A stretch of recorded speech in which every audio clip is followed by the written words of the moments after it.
What is a sponsorship license? I would like to use a little example. If you run a pub and you wish to sell alcohol, you have to get licensed to sell alcohol. If you're a restaurant, you need to have a license to sell food. And if you want to employ overseas workers, you need to get a sponsorship license. In other words, a sponsorship license is a license that you get from the Home Office to enable you to employ overseas foreign migrant workers.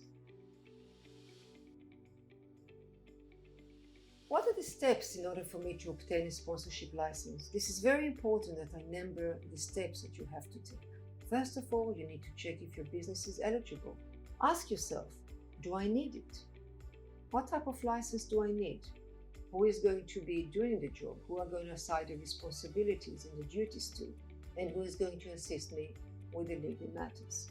We're very happy to offer you comprehensive advice and to hold your hand throughout the process, or you're very welcome to watch that video and decide for yourself if you can do it yourself.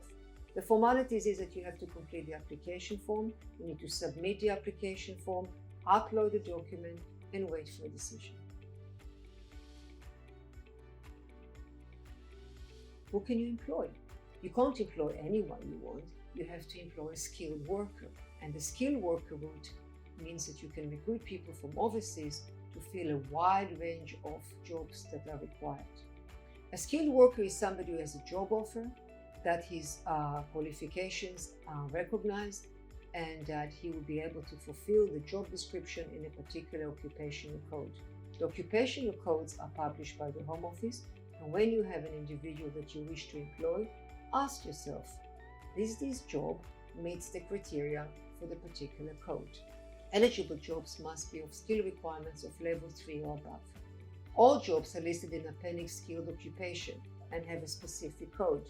When you assign a skilled worker with certificate of sponsorship, you must make sure that you have the right code. You also must pay them the right salary. The amount of salary, the minimum salary, is $26,200 a year. And you have to look at the going rate and the hourly rate for a particular occupation. If the job is in shortage occupation, you can pay less, which is $20,960. To summarize, you have to ask yourself, are you the right business? Do you have the right resources? Have you identified the right person? Do you have the right code? And can you afford the right salary?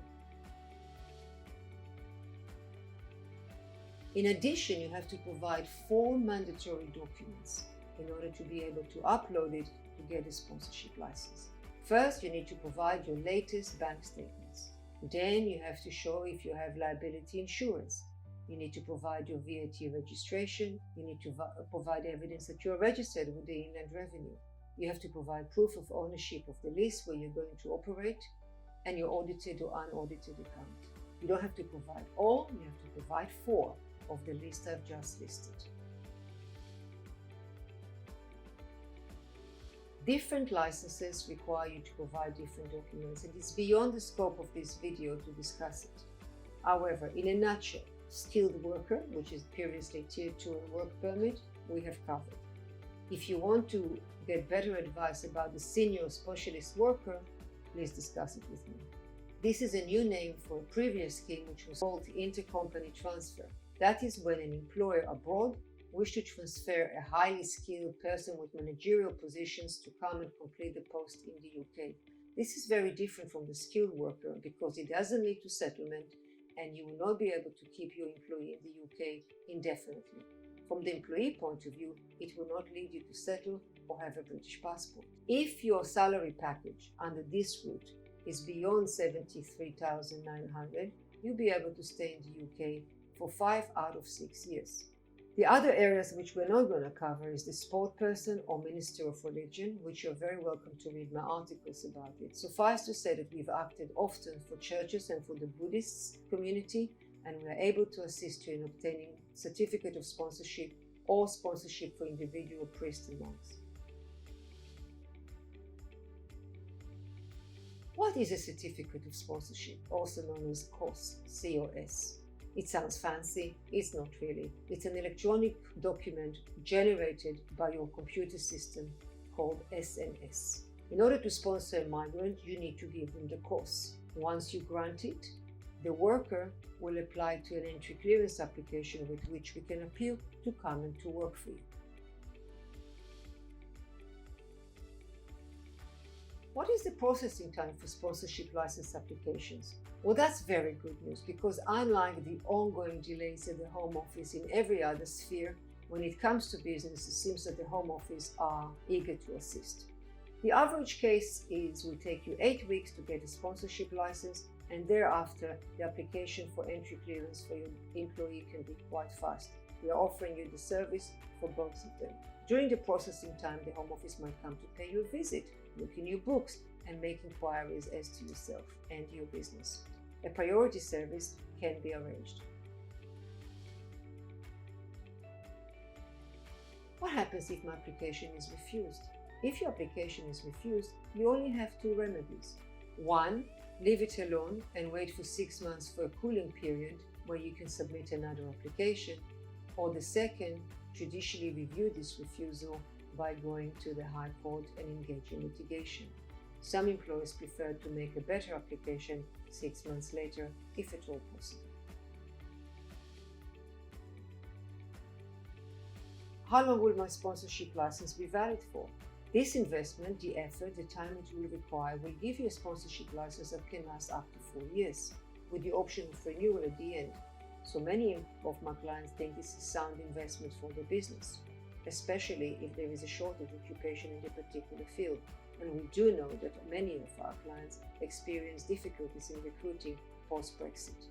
If the Home Office believes that you did not comply with your responsibilities as a sponsor, that license might be revoked. This is to encourage interaction between yourself and the Home Office, and you supervising your employees to make sure that they attend, that they fulfill their requirements, and that you fulfill your obligations to monitor them. So, what are my tips for sponsorship application? First, ask yourself the relevant questions. 2, make sure you have all the documents. Make sure that you understand why do I need a license, and make the case in a persuasive way to the Home Office.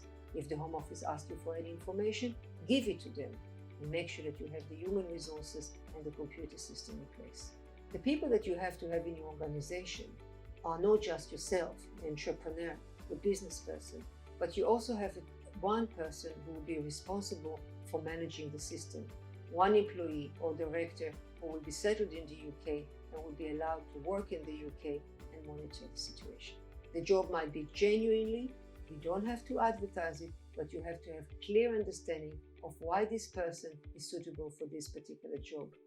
And the authorizing officer must be a person which you can consider to have level 1 user or more.